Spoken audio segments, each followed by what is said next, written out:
What's going on, everybody? On the final steps of this whole engine process, the whole engine rebuild, we're finally on to the ATI crank pulley. Now, I went with the ATI crank pulley basically because, as you saw, the whole reason why this whole build series happened was my flywheel bolts backed out. There's a couple reasons why I think that happened. One of the main reasons, honestly, straight up, I think I just never put red Loctite on those bolts. I don't see any traces of it, so that's on me, honestly. I don't know why I never did it. I don't know why I never put red Loctite. I think that was part of the reason. Another reason that I think they helped contribute to why they backed out was my crank pulley. So this motor is a 12.5-to-1 compression, pistons, stage 4 cams. I'm revving it to like 9,000 every pass I do at the track. There's a lot of vibrations going on within the whole motor. The bottom end is not balanced. Obviously, I didn't balance the bottom end. 4 cylinders, you usually never have to, but because of the way this motor is set up, it's a little more aggressive than it's a street motor, but it's just a tad more aggressive on pump gas. It's keeping it from really going anymore. But anyway, regardless, there really was nothing kind of absorbing all this impact at the high RPMs, which is what was going on, always 9,000 RPMs. There was nothing taking the beating. The stock crank pulley can only take so much. So signs of your crank pulley actually, or your whole bottom end kind of being off balance, is the crank starts to micro weld itself, the flywheel bolts back out. Everything that happened to my motor was showing signs that it was time to upgrade my crank pulley. So that's why I went with the ATI, because it's an internally balanced one. A lot of people run them with great success. I heard of fluid damper pulleys or crank, harmonic balance. It's a harmonic balancer now at this point. I didn't really want to go with that one. I've heard a lot better reviews with the ATI one, so that's the one I went with. So here, I'll give you guys a quick unboxing. It's actually a really nice setup. So they give you all your instructions, which these instructions, as you can see, they're actually for a lot of like LS's and Ford blocks, and they're for different kind of uses of their pulleys. We're not using it. Ours is just a harmonic balancer. We don't really need to go over that, but I am going to go over a couple of instructions.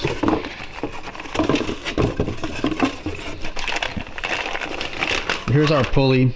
It's a really nice piece, to be honest with you. This is the street version, the K20 street version. We don't need a K24. We just need the K20 street version. So it has all of our this is actually a little overkill for what we need with all these degrees on here.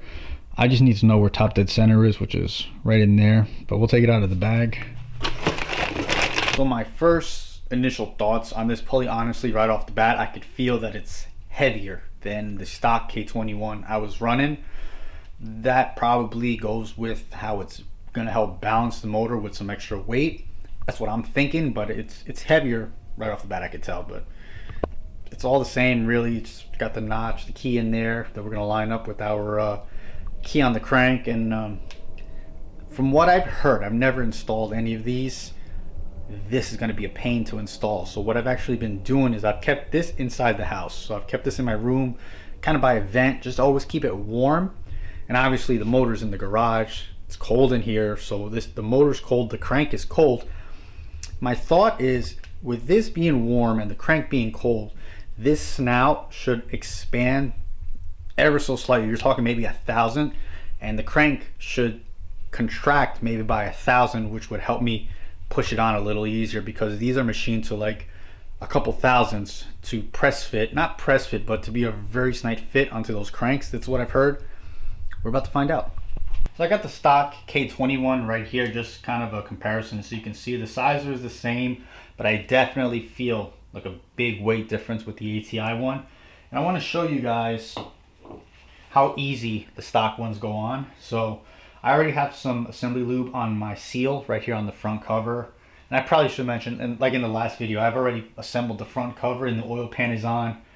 It's very straightforward. Obviously, you guys see I have the timing cover on, the oil pan. I want to go over something that I didn't really go over in the last video, I think in too much detail, which is kind of what covers you should be using on a Frank swap. So I told you for the timing area, you're going to be using K24 guides and a chain, because the K24s, in case you didn't know, is 3/4 of an inch taller than the K20. So since it's taller, you need the longer guides to make up for that. You need the K24 chain cover or the timing cover, whatever you want to call it, you need the K24 one.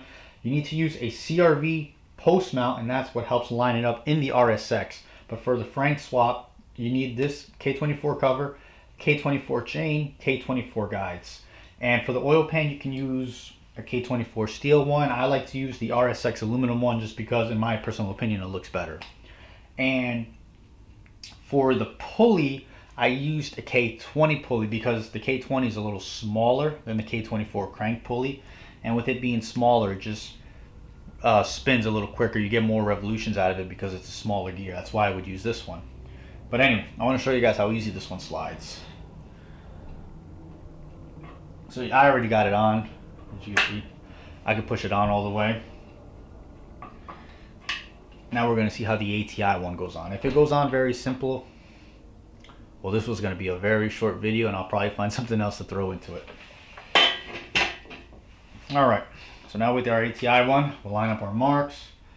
Do not lose that little keyway in there. You just keep a good eye on that. We'll line all this up. Okay, I can't even wiggle it on. We're gonna have to hold this stand. We'll see if we can just kind of work it on a little bit.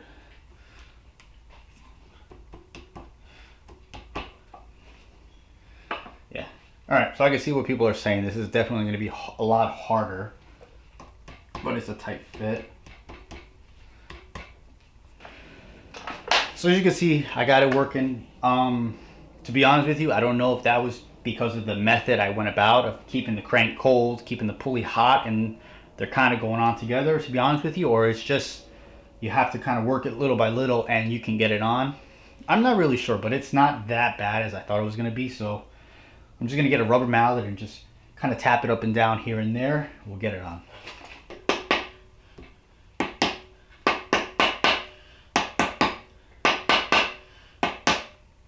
Seems like I hit a dead spot. What I'm gonna do, I'm gonna try to use the crank pulley bolt to see if I can kind of drive it in a little more. We'll see if that works. I went out and I bought a brand new bolt just because, to be honest with you. The old one, I've been using the other one for a while. Here's your part number if you're looking for a K20 crank pulley bolt.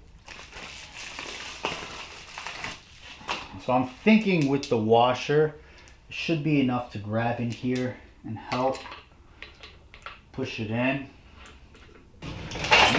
So it's a 19 millimeter. Let's see.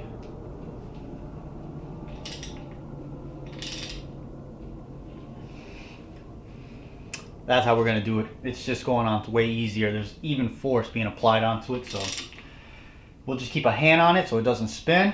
But I think this is how we're gonna get it on.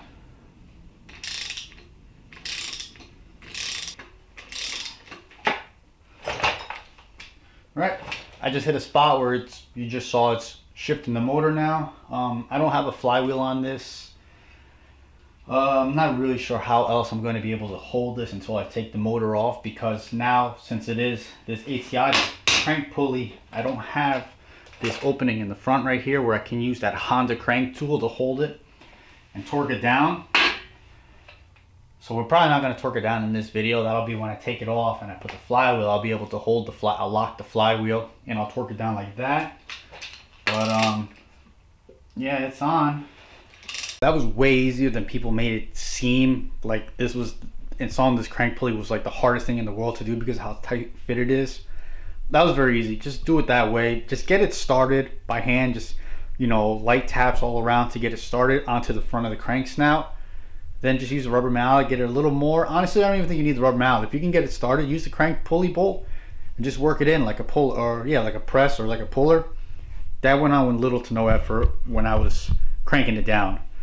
So one thing I want to talk about it that I just noticed, that when it's in the car, the hard thing that's going to be is kind of deciding where top dead center is because of how little the marks are. When the pulley, well, when your motor is installed into the car, right?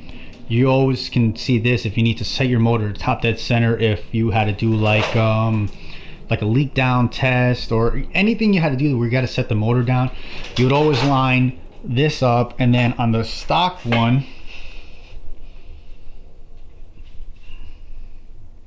You guys see, yeah, you can see these notches on the stock when you'd line it up with this far back one right here, and that was on the back side of the pulley, so it would line up with the pointer a lot easier. Well, with the ATI one, they show you your TDC mark right here, but it's in the front. So honestly, when you're looking down at the motor, it's going to be real hard to line up this TDC mark with this pointer. I just feel like that's just me. If you ever had to set the motor top dead center, this is going to make it a little more harder. They could have probably did the same thing like Honda and maybe put a little notch here, or at least a white mark. I might do that if I got like a white paint marker. I'll just make a little mark here to help me identify it, but that's, you know, I'm nitpicking at this point. Okay, so now the torquing aspect of the nuts, and I'm not going to do it now. I'll give you guys the specs. Honda calls for 36 foot-pounds. You know, you set it, your torque wrench, you torque it to 36 foot-pounds first, and then you do 90 degrees. What that comes out to, I'm not 100% sure. Now, in another source I've used, they say to just torque it straight to 181 foot-pounds. That sounds like a little much to me. What I'm probably going to torque this at is 100 foot-pounds, and well, you know what I'm probably going to do, to be honest with you? I'm going to do what Honda recommends. So I'm going to do the 36, and then I'm going to do the 90. But because my torque wrench actually shows me the readings as I'm doing the degree, it'll show me how much torque is being applied because it's a digital torque wrench. I will give you guys a follow-up update on what to torque this crank bolt down to after I actually do that reading. And if it's close to the 181 or the 150 or whatever it is, I'll let you guys know. So stay tuned for when I install the clutch and everything like that. That's when I'll be able to hold that flywheel and crank it down really good. Well, since I have basically, you know, I finished this up very quickly, I'll go over a little more info for you guys if you're curious. So along with using the K24 oil timing chain cover, you need to swap over your K20 crank sensor, because that's not going to plug into your K20. The K24 crank sensor is not going to plug into your K20 harness. So you need to take your K20 crank sensor. I believe you need to take your knock sensor off of your K20 as well. And there's one more that I can't think of right now. I know those are the two. Your cam sensors are going to be the same. The VTC sensor, that's the same. Your oil, well, your coolant temp, that's staying on the head, so you don't need to worry about that. But on the blocks, oil sending, your oil pressure switch, you need to swap that over as well from the K20 one. So get your crank sensor, your knock sensor, and I believe your oil pressure switch. Those you need off of your K20 if you're doing the K24 bottom end. One other thing that I run on my motor is I actually use my stock RSX oil cooler. Some K24 blocks allow you to run that, other ones do not, and it all depends on which block you have. So if you're looking at the front of the motor, on the back of the motor, well, the side, whatever, the exhaust side of the motor, if you look right here, this is actually capped off. On the K20 blocks, there's a port right here, and this is where you would run your oil cooler. I'll probably, you know what, I'm gonna install that for you guys right now so we can actually explain how this setup is gonna work. So what I would have to install is we're gonna put our water housing unit on.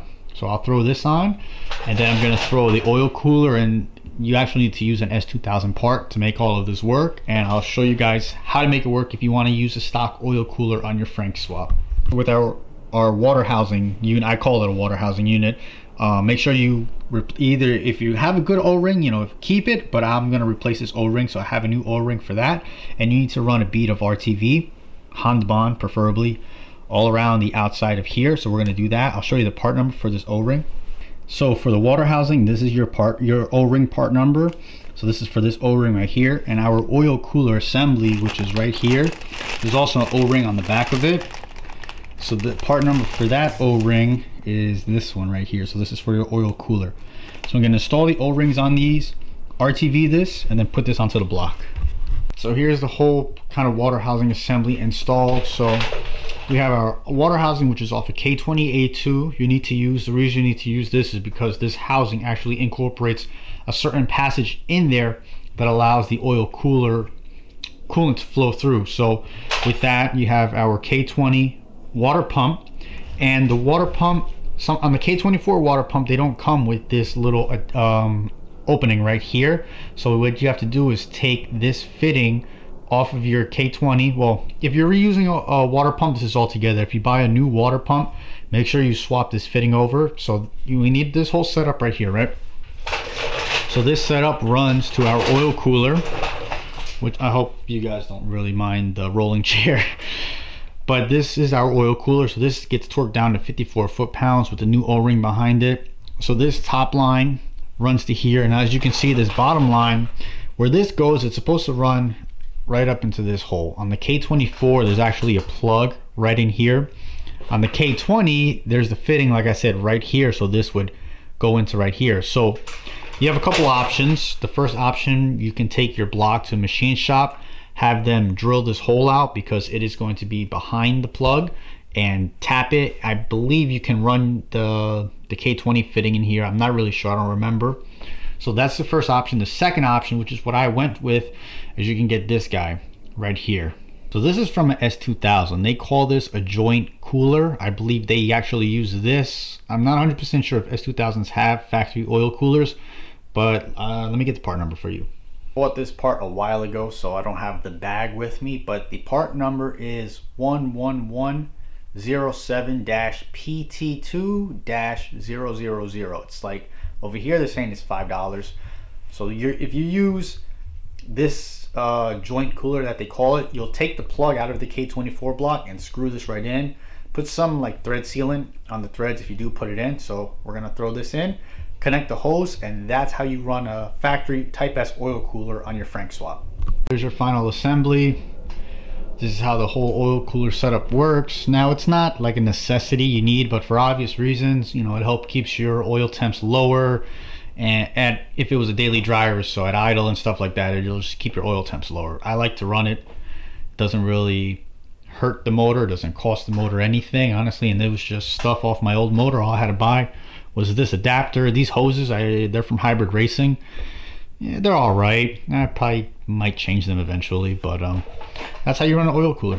I think we covered some great info in this video, to be honest with you. I thought it was going to be a way shorter video or a longer video because of what I heard with the crank pulley, but that was quick and I just threw some extra stuff in there for you guys. I hope you appreciated that info. I'm going to close this video out right here.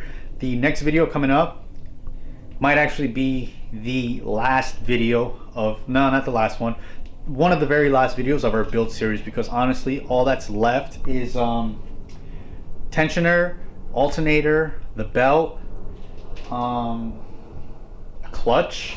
The clutch is going to be its own separate video, but I think in the next video I'm just going to do like a quick time lapse of just installing the tensioner, the belt, my belt routing, because I don't run AC or power steering, so I'll show you how that belt routing goes, and that's it. We'll put the clutch on probably the final video, and then the motor's going back in it, so that's very exciting. I'm super excited. I know.